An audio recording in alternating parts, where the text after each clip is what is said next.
네, 안녕하세요. 경자입니다. 이번 주는 청약하는 종목이 정말 많죠. 오늘 네 종목이 청약을 시작했고, 내일부터 SY스틸텍 그리고 한국스펙 13호가 청약을 시작합니다.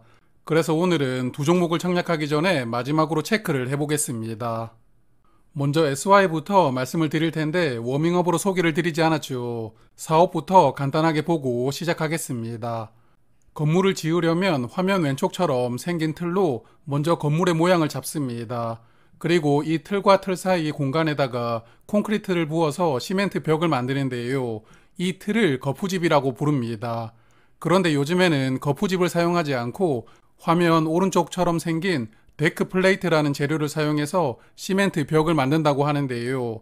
자, 그래서 왜 제가 이 이야기를 드렸냐면 오늘 말씀드릴 SY 스틸텍은 이런 공사 자재인 데크 플레이트를 만드는 회사입니다.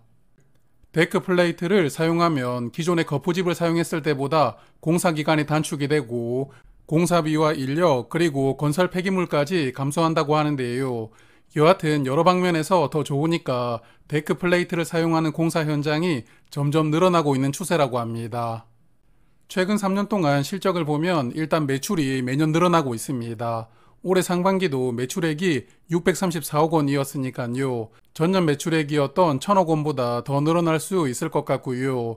특히 인상적인 부분이 이익률이 점점 개선되고 있다는 점입니다. 22년도는 영업이익률이 8%였는데 올해 상반기에 12%로 늘어났거든요.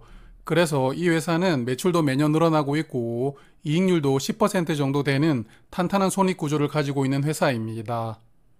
자, 그러면 사업에 대해서는 이 정도로 파악을 하고요. 먼저 일정부터 말씀을 드리면 SY 스틸텍은 내일과 모레 청약을 합니다. 환불일은 다음 주 월요일이거든요. 그래서 환불 기간은 4일입니다. 그리고 오늘 청약을 시작한 네 종목의 환불금으로 이 종목을 청약할 수는 없는 일정이거든요. 그래서 비례 청약 기준으로 보면 총 6종목 청약 일정이 겹쳐서 진행되고 있습니다. 상장일은 11월 13일로 예정되어 있습니다. 이날 한국스펙 13호 그리고 이번 주에 청약하는 에이직랜드까지 같이 상장하는 것으로 예정되어 있는데요. 왜 이렇게 또 동시 상장하는지는 모르겠는데 여하튼 에이직랜드가 아직 수요 예측 결과는 발표하지 않았거든요. 그래서 상장 일정이 조정되길 바라봐야 될 것 같습니다. 여하튼 SY 스틸텍은 한국 스펙과 같이 상장하게 되었는데 스펙이라도 같이 상장한다면 수급이 분산될 수 있으니까요. 청약을 판단하실 때 상장 일정까지 같이 고려하시면서 판단하실 필요가 있을 것 같습니다. 수요 예측에서 기관 경쟁률은 1114대 1이 나왔고요. 기관 참여 숫자는 1933개였습니다. 그리고 의무 확약 비율은 6.7%였는데요. 의무 확약이 조금 아쉽기는 하지만 그래도 수요 예측 결과는 양호하게 나왔다고 생각합니다. 오늘 청약을 시작한 네 종목과 비교를 해봐도 수요 예측에 참여했던 기관 수가 가장 많았거든요. 그래서 공모주 투자에 참여하는 기관 투자자 대부분에게 선택을 받았던 종목이라고 볼 수 있는 결과입니다. 의무 확약을 자세하게 보면 수량 기준으로 6.7% 신청이 들어왔고 건수 기준으로는 5.8% 신청이 들어왔습니다. 수량이 약간 더 높긴 한데요. 그래도 최종 배정에서 3배 정도 늘어나서 20% 정도까지 확약이 늘어나길 기대를 해보고 싶습니다. 공모 가격은 1,800원으로 확정되었습니다. 상단 가격이 1,500원이었는데 20% 초과되어서 1,800원으로 확정되었고요. 여기 공모가 신청 결과를 보시면 수요 예측에 참여한 기관 대부분은 공모가를 1,800원 이상으로 신청을 했습니다.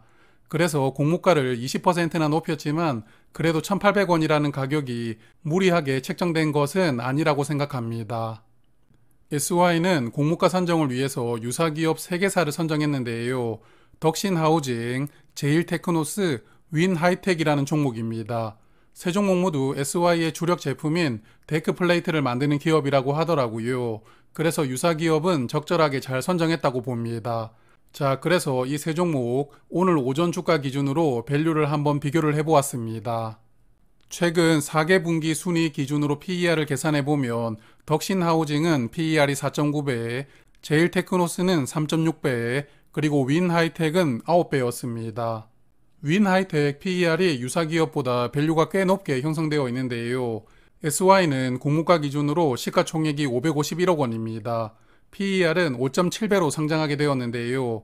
일단 유사기업 3개 회사 중에서 2개보다 밸류가 더 높게 등장을 하기 때문에 이 종목도 공모 가격은 적절했다고 보이지는 않습니다. 하지만 공모가 기준으로 시가총액이 551억 원이기 때문에 사이즈가 아주 작게 등장한다는 메리트는 있거든요. 그래서 상장일 수급에 따라서 깜짝 시세가 나올 확률도 있을 것 같은데요. 어떤 흐름을 보여줄지 궁금합니다. 자, 그러면 이제는 청약 정보를 체크하겠습니다.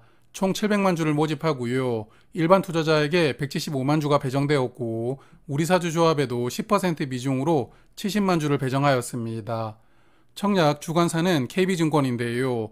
일반 고객 청약 한도는 5만 5천 주, 증거금은 4,950만 원이 필요합니다. 그리고 청약 최소 수량이 10주, 증거금은 9천 원이고요. KB증권 청약 수수료는 1,500원입니다. 상장일에는 749만 주로 전체 주식의 24.5%가 유통됩니다. 특히 공모가 기준 유통금액이 135억 원이기 때문에 이 종목은 상장일 유통물량이 장점이라고 볼 수가 있겠는데요. 그리고 상장일에 매도할 수 있는 기존 주주가 150만 주로 전체 주식의 4.9% 비중으로 구성되어 있습니다. 기존 주주는 전부 소액 주주로 구성이 되어 있습니다. 그래서 개인 주주가 물량 전부를 보유하고 있다는 게 조금 리스크라고 생각하는데요. 하지만 개인 주주 보유 물량이 많지 않기 때문에 상장일 흐름에 크게 부담을 주지는 않을 것 같습니다. 상장일에 매도할 수 있는 기존 주주는 2016년과 17년에 이 종목 유상증자에 참여를 해서 지분 투자를 했던 주주들인데요. 당시에 주당 500원으로 주식을 취득했다고 합니다. 그래서 취득한 가격이 공모가의 3분의 1 수준이라는 점도 청약 판단하실 때 참고하시는 게 필요할 것 같습니다. 자, 그리고 마지막으로 말씀드리고 싶은 부분은 이 종목도 균등 청약을 하실 때 공모 단가가 낮다는 점을 고려하시고 청약을 하실 필요가 있습니다. 지난주에 청약을 했던 소닉스가 KB증권이 주관을 했었는데요. 당시에 17만 계좌가 청약에 참여를 했습니다. 이번 SY 청약에는 소닉스보다 조금 더 많은 계좌가 청약에 참여할 것이라고 예상하는데요. 그래서 20만 계좌 정도가 청약에 참여를 한다면 균등 배정으로 4주에서 5주가 배정될 것 같습니다. 공모 단가가 1,800원이기 때문에 상장일에 수익이 크게 나오지 않는다면 역시나 청약 수수료를 KB증권에게 기부하는 셈이 될 수 있거든요. 그래서 수수료를 내지 않아도 되는 조건이라면 고민하실 필요는 없겠지만 수수료를 내야 한다면 청약 참여하는 계좌 수를 체크해 보시면서 청약을 판단하실 필요가 있을 것 같습니다. 자, 그럼 이번에는 같은 일정으로 청약하는 한국스펙 청약 정보 간단히 체크하겠습니다. 총 400만 주로 80억 원을 모집하는 소형 스펙이고요. 일반 투자자에게 100만 주가 배정되었고 공모가는 2,000원입니다. 청약 주관사는 한국투자증권이고요. 일반 고객 청약 한도는 16,000주, 풀 청약하시려면 3,200만 원이 필요합니다. 그리고 최소 청약 수량은 50주, 증거금은 10만 원이 필요하고요. 청약 수수료는 2,000원입니다. 수요 예측에서 기관 경쟁률이 746대 1이 나왔는데요. 최근에 청약했던 소형 스펙들 중에서는 기관 경쟁률이 가장 높게 나왔습니다. 하지만 스펙은 수요 예측 결과와 상장일 성적의 상관관계가 거의 없다는 것은 다들 아실 텐데요. 이번 스펙도 상장일에 깜짝 시세를 보여주었으면 좋겠습니다. 저는 SY 스틸텍은 비례 청약을 해보려고 생각을 하고 있는데요. 환불기간이 4일이기 때문에 결국 경쟁률이 중요할 것 같습니다. 경쟁률이 낮다면 청약을 해볼 생각이고요. 높다면 그냥 이 종목은 청약을 포기할 생각입니다. 저는 KB증권은 청약 수수료를 내야 되기 때문에 균등 청약만 참여하는 것은 의미가 없다고 생각을 하고 있습니다. 그리고 같은 일정으로 상장하는 에이징랜드가 내일 수요 예측 결과를 발표하는데요. 이 종목도 결과를 보고 나서 최종 판단을 해봐야 될 것 같습니다. 그리고 같은 일정으로 청약하는 한국스펙은 균등 청약만 참여해볼 생각입니다. 자, 그러면 SY 스틸텍은 여기까지 말씀을 드리고요. 오늘 저녁 8시에 영상을 한 편 더 업로드 할 텐데 이번 주에 상장하는 유진테크놀로지 상장일 매매 데이터를 정리를 해보았습니다. 그래서 저는 저녁 8시에 한 번 더 인사를 드리도록 하고요. 이번 청약에서 좋은 결과 있으시길 바라겠습니다. 고맙습니다.